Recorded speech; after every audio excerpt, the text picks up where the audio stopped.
Jonathan Roumie gave Ellen a Bible on live TV, and what she did next will haunt you forever. But the most shocking part wasn't her reaction to the gift.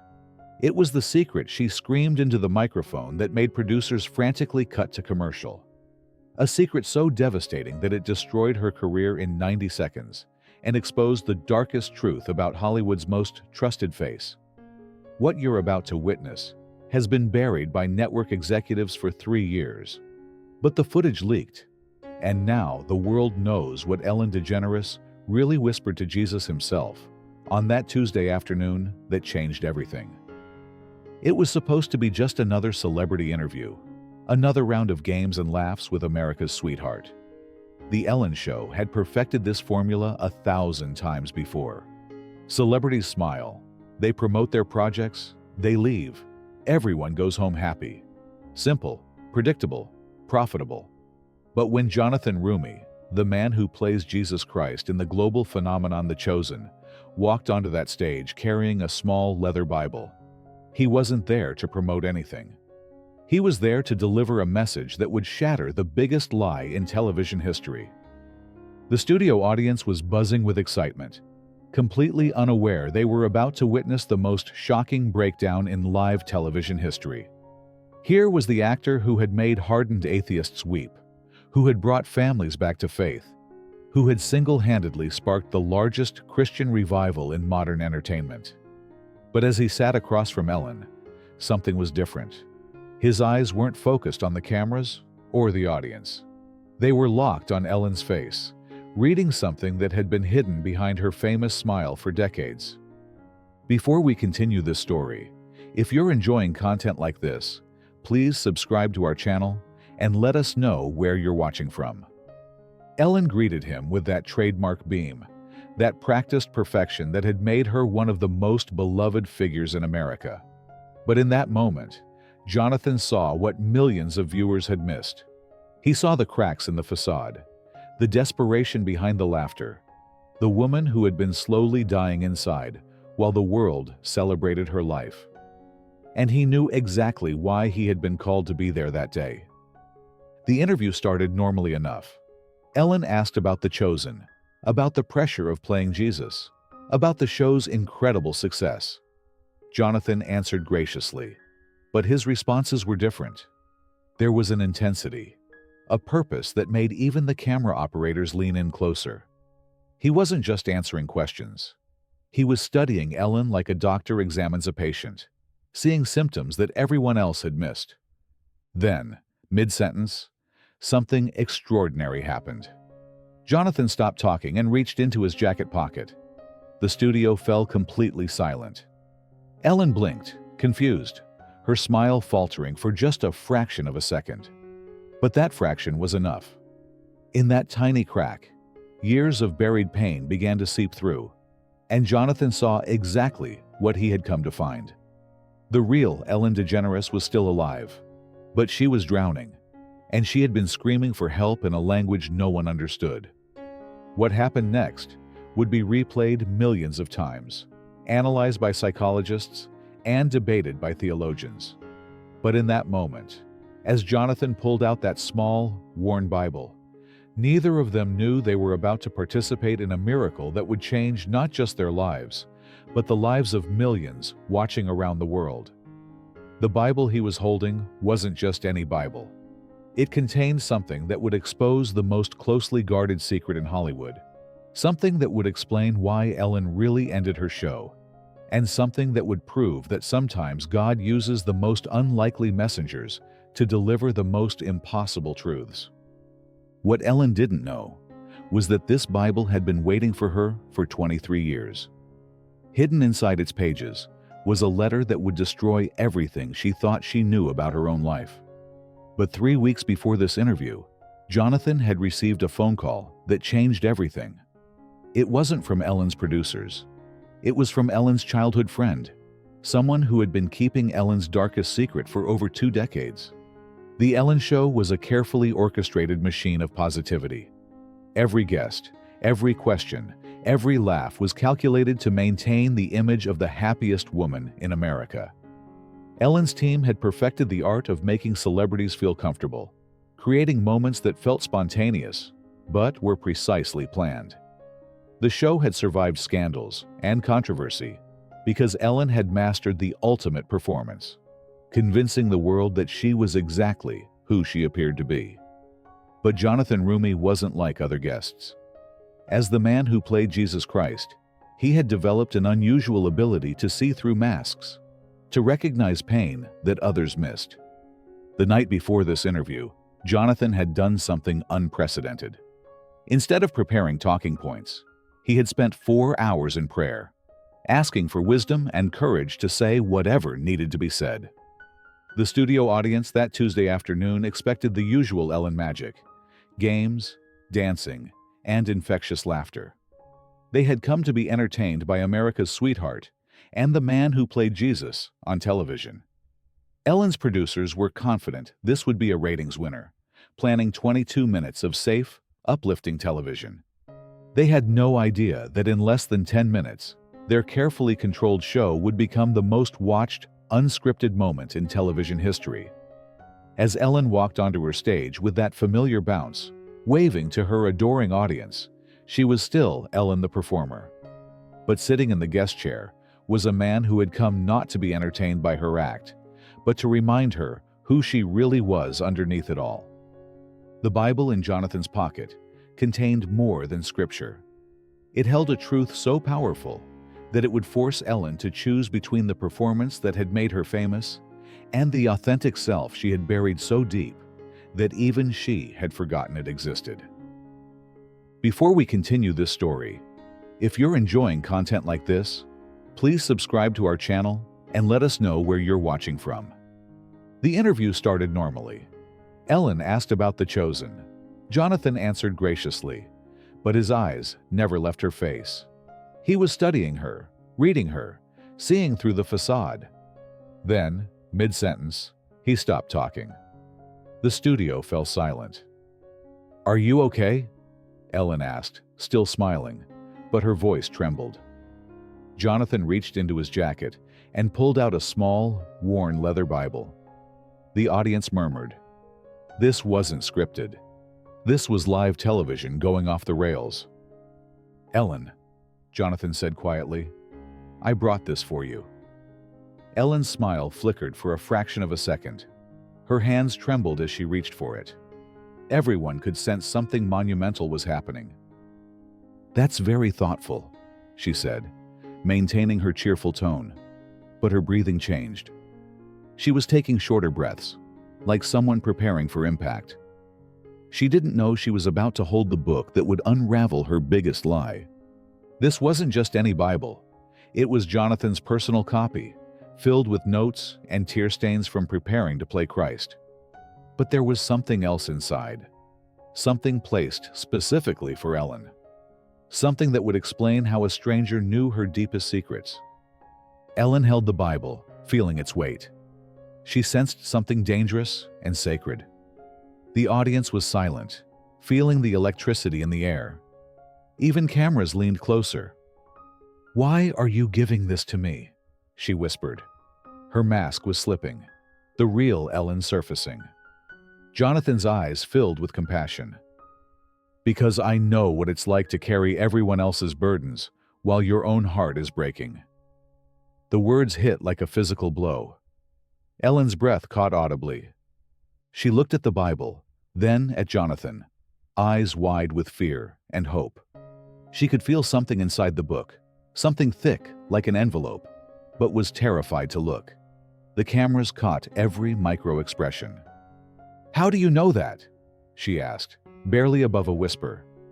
20 years of walls began to crack. The woman who made millions laugh was about to discover that sometimes the most powerful gift isn't laughter. Sometimes it's the courage to finally tell the truth. Before we continue this story, if you're enjoying content like this, please subscribe to our channel and let us know where you're watching from. Jonathan smiled, but it wasn't a talk show smile. It was the smile of someone who sees straight through to your soul. "Ellen," he said, his voice carrying that same gentle power that had moved millions. "When was the last time you felt genuinely loved? Not celebrated, not applauded, not thanked." Loved. The question hit Ellen like a freight train. Her mouth opened, but no sound came out. In that moment, on live television, in front of millions of viewers, 20 years of carefully built walls began to crumble. The studio audience sensed something had shifted. The energy changed from anticipation to something deeper, something sacred. Ellen tried to laugh it off, that practiced deflection she had mastered. "Well, that's quite a question for daytime television," she said, but her voice was shaking. Jonathan didn't break eye contact. "It's the only question that matters," he replied softly. "And I think you know the answer is breaking your heart." Ellen set the Bible down with trembling hands. She could feel the envelope inside, but was afraid to look. "I don't understand why you're doing this," she whispered. For the first time in her career, she looked genuinely vulnerable on her own show. "Because 3 weeks ago, I had a dream about you," Jonathan said. The admission sent ripples through the studio. Ellen's eyes widened. "A dream where you were standing alone in a vast empty theater, still performing, still dancing. But there was no audience. And you kept dancing anyway, because you had forgotten how to stop." Ellen's breath caught audibly. "How could you possibly—" She started, then stopped. Her hands went to her throat, a gesture of protection. Jonathan leaned forward slightly. "Ellen, what if that dream wasn't about you being alone? What if it was about you finally being free? Free from the exhausting performance of being someone else's version of perfect?" The words hung in the air like a prophecy. Then, Jonathan did something that shattered every protocol of daytime television. He stood up, walked around the desk, and knelt beside Ellen's chair. Several audience members gasped. "Ellen," he said, looking up at her with infinite compassion, "I know about the pills." Ellen's face went white. Her hands flew to her mouth. "I know about the nights you can't sleep, about the mornings you can barely get out of bed, about the smile you practice in the mirror before every show." Ellen was crying now. Real tears, not television emotions. "I know about the loneliness so deep, you've convinced yourself it's normal. And Ellen," he paused, "I know why you really ended your show." The revelation hit like thunder. Ellen doubled over as if punched. The Bible sat between them like a bridge between performance and truth. With shaking hands, she reached for it, feeling the envelope rustle inside. "What's in here?" she asked, terror in her voice. "What did you write?" Jonathan's eyes filled with tears. "I didn't write it," he said quietly. "You did. 20 years ago, before you forgot who you really were." Before we continue this story, if you're enjoying content like this, please subscribe to our channel and let us know where you're watching from. Ellen's hands trembled as she opened the Bible, and the envelope fell into her lap. It was yellowed with age, sealed with cracked wax. In faded ink, written in her own youthful handwriting, were the words, "For the woman I'm afraid I'll become." Ellen's breath caught audibly. "Oh my God," she whispered. "I remember writing this." Jonathan nodded slowly. "You were 22. You had just gotten your first real break in comedy. You were staying in that tiny apartment in San Francisco, and you were terrified." "Terrified of what?" Ellen asked, though she already knew. "Terrified that success would cost you your soul," Jonathan replied. "Terrified that you would become so good at making everyone else happy that you would forget what made you happy. Terrified that you would build a life so perfect on the outside that the inside would disappear completely." Ellen was crying freely now, mascara creating dark streams down her cheeks. "How do you know all this?" she demanded. Jonathan's eyes filled with sorrow and hope. "Because your mother gave it to me." The revelation hit like a freight train. "My mother?" "But she died 3 years ago." "She gave it to me the week before she passed," Jonathan said gently. "She said she had been keeping it all these years, waiting for the right moment. She said she knew her daughter was drowning, but didn't know how to save her, so she gave it to someone who could. Ellen doubled over, sobbing. She knew. She knew I was falling apart, and I thought I was hiding it so well. The studio audience was crying too, witnessing something more sacred than entertainment. With trembling fingers, Ellen broke the wax seal. Inside was a single piece of paper, covered in her younger self's handwriting. As she unfolded it, one line became visible. "If you're reading this, it means you've forgotten how to be human. Come home." Ellen read aloud, her voice cracking. "Dear future Ellen, if you're reading this, it means you've become everything I'm afraid of becoming. It means you've traded your soul for applause." Each word hit like a physical blow. You probably can't remember the last time you laughed without calculating how it looked. You probably can't remember the last time you cried without worrying about your makeup. You've become a professional human being, and I'm so sorry. Ellen stopped and looked at Jonathan. "How did I know this would happen?" Jonathan's voice was gentle. "Because even at 22, you could see the cost of the dream." Ellen continued reading, her voice growing stronger. "I know you've forgotten what it feels like to be quiet. I know you think you need to be on all the time, because that's when people love you. But Ellen, that's not love. That's consumption." The words hung in the air like an indictment. "Oh God," Ellen whispered. "She's right. I don't know who I am when I'm alone anymore." Ellen's voice became barely audible as she read the final section. "When you read this, you need to do 3 things. First, remember what silence feels like. Second, call someone who knew you before you were famous and apologize for disappearing. Third, throw away the pills and remember that feeling broken is better than feeling nothing." The confession echoed through the studio. Ellen looked up at Jonathan with terror and hope. "I can't. I don't know how to be real anymore." Before we continue this story, if you're enjoying content like this, please subscribe to our channel and let us know where you're watching from. Jonathan stood up and pulled Ellen into a hug that was purely human, purely real, purely love. "Ellen," he whispered loud enough for microphones to catch, "you just did it right here, right now. You just chose to be real." Ellen lifted her head and saw her audience, many standing, all crying, looking at her not with pity, but with love she had forgotten existed.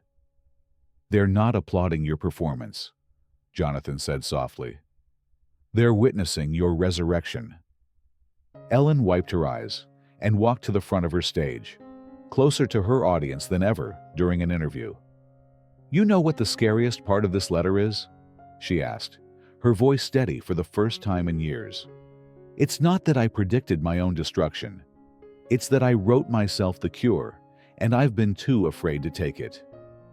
She looked directly into the camera, speaking to millions at home. How many of you are living someone else's version of your life right now? How many of you have forgotten who you were before the world told you who to be? The studio was silent, but you could feel the entire country holding its breath. Jonathan stepped beside her. "Ellen just showed us what courage looks like," he said. "Not the courage to be perfect, but the courage to be broken and still stand up." Ellen folded the letter carefully. "I'm going to follow her instructions," she announced. "All 3 of them, starting today."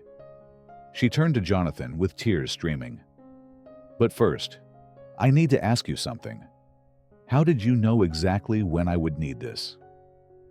Jonathan smiled mysteriously.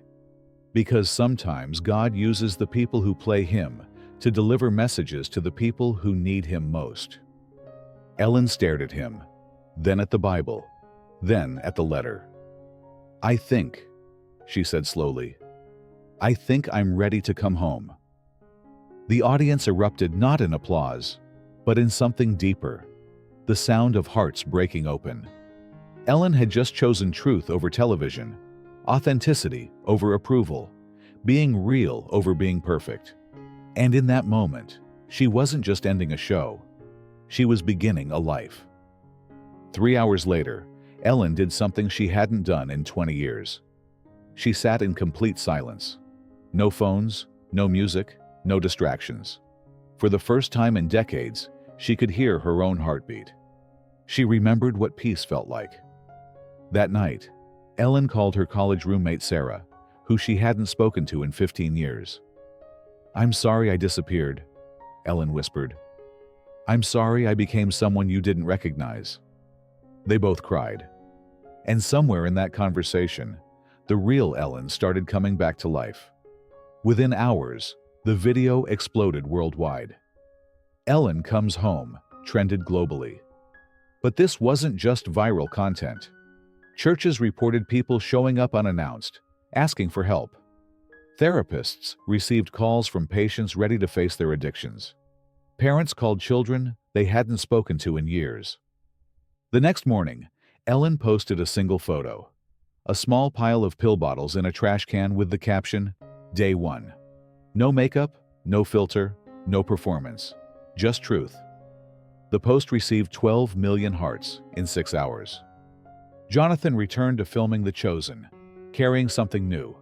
The knowledge that sometimes the most powerful miracles happen not in ancient Palestine, but on modern television stages when someone finally chooses to be real.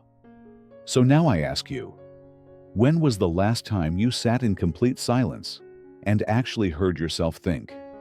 When did you last have a conversation without performing, without calculating how you sound? Ellen thought she had lost herself forever, buried under 20 years of applause and expectations. But all it took was one letter from her younger self to remember who she really was. What if you wrote a letter to your future self right now? What would you warn yourself about? What would you beg yourself to remember? What truth would you want to preserve before the world tries to edit it out of you? Ellen's 22-year-old self saved her 42-year-old self. Who in your life needs saving? Maybe it's time to stop performing and start living. Maybe it's time to choose being real over being perfect. Because in a world full of highlight reels and filtered faces, sometimes the most radical thing you can do is simply tell the truth. If this story reached something deep inside you, share this video. Not for views, but for the person watching in silence, wondering if authenticity is still possible in a world that's forgotten how to be real. The question isn't whether you can afford to be authentic. The question is, can you afford not to be?